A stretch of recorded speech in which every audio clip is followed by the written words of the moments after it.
Halo sahabat Barito Street Official, gimana kabar kalian hari ini? Semoga diberi kesehatan untuk kalian semuanya ya guys. 5 fakta Nagoro, kampung di Jepang yang dihuni ratusan boneka.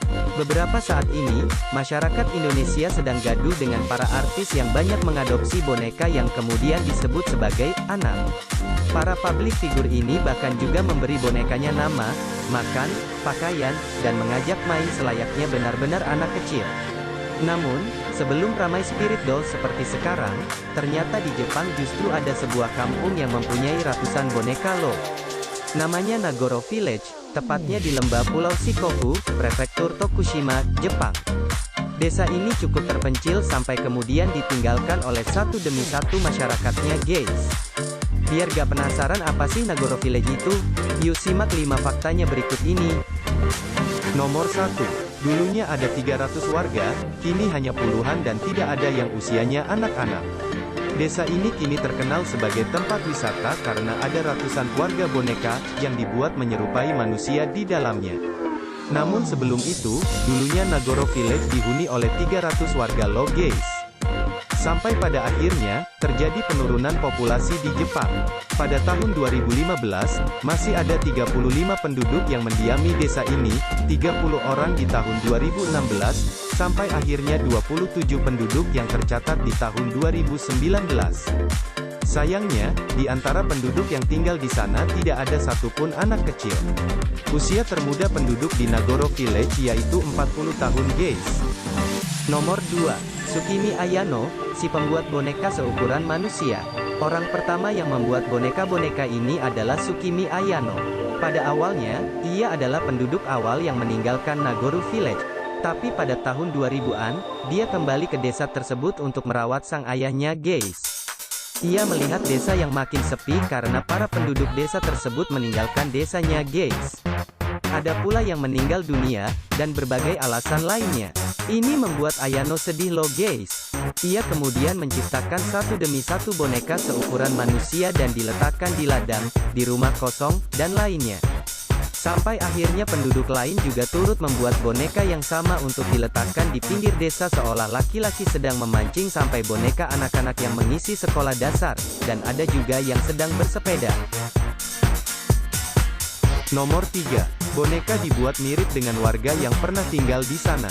Ayano dan beberapa penduduk lain membuat boneka-boneka itu dari kain dan dibuat seukuran manusia aslinya. Tidak sembarang boneka, ia membuatnya mirip dengan penduduk yang pernah tinggal di sana. Aksesoris seperti topi, pakaian, bahkan makeup juga diberikan untuk membuat boneka itu lebih menarik. Setelah didandani, boneka-boneka tadi kemudian diletakkan sesuai dengan profesinya masing-masing. Dan siapa sangka, jumlah bonekanya yang ada di desa Nagoro Doll Village kini jumlahnya sudah lebih dari 400 buah loh guys. Nomor 4. Tidak ada kesan menakutkan meski di desa ini minim manusia. Setelah ditinggalkan oleh penduduknya, kini desa Nagoro justru jadi desa wisata. Banyak yang datang untuk melihat langsung bagaimana desa boneka ini hidup meski manusia asli yang ada justru tidak ada setengah daripada jumlah boneka yang tinggal. Mereka pun menyukai suasana desa yang masih sangat asri dan tenang ini guys. Meski begitu, Nagoro Village sama sekali tidak berkesan seram loh guys. Boneka-boneka ini justru tampak benar-benar mewarnai desa dengan ceria dan membuat pengunjung merasa lebih tertarik. Kira-kira sahabat Barito Street Official berminat datang gak nih? Nomor 5. Beragam jenis boneka dibuat di sana. Jika nanti kamu memiliki kesempatan untuk berkunjung ke Nagoro Village, perhatikan baik-baik bahwa boneka yang dibuat di sana sangat beragam. Ada boneka yang dibuat dari kain bekas, ada juga yang dari jerami dan didandani seperti penduduk biasa. Namun, tidak semua dibuat seperti petani, anak-anak dan orang tua loh guys. Ada yang dibuat unik seperti perempuan dengan kimono yang cantik. Bahkan, ada juga yang dibuat seolah-olah seperti rombongan manusia yang tengah main ski. Boneka-boneka ini benar-benar dibuat seperti hidup dengan segala aktivitasnya. Alih-alih bikin gemetar, boneka di sini justru menjadi pengingat bahwa manusia yang pernah ada di sana layak untuk diingat. Ini menjadi cara tersendiri untuk mengenang masa lalu yang indah, sekaligus unik. Nah, kalau kamu berminat gak nih datang ke sini? Kita sudahi dulu ya guys pertemuan kita kali ini. Jangan lupa untuk dukung terus channel ini ya. Jangan lupa tekan like, subscribe, dan lonceng notifikasinya agar kalian tidak ketinggalan konten terupdate dari kami. Terima kasih ya, thank you, I love you, no smoking.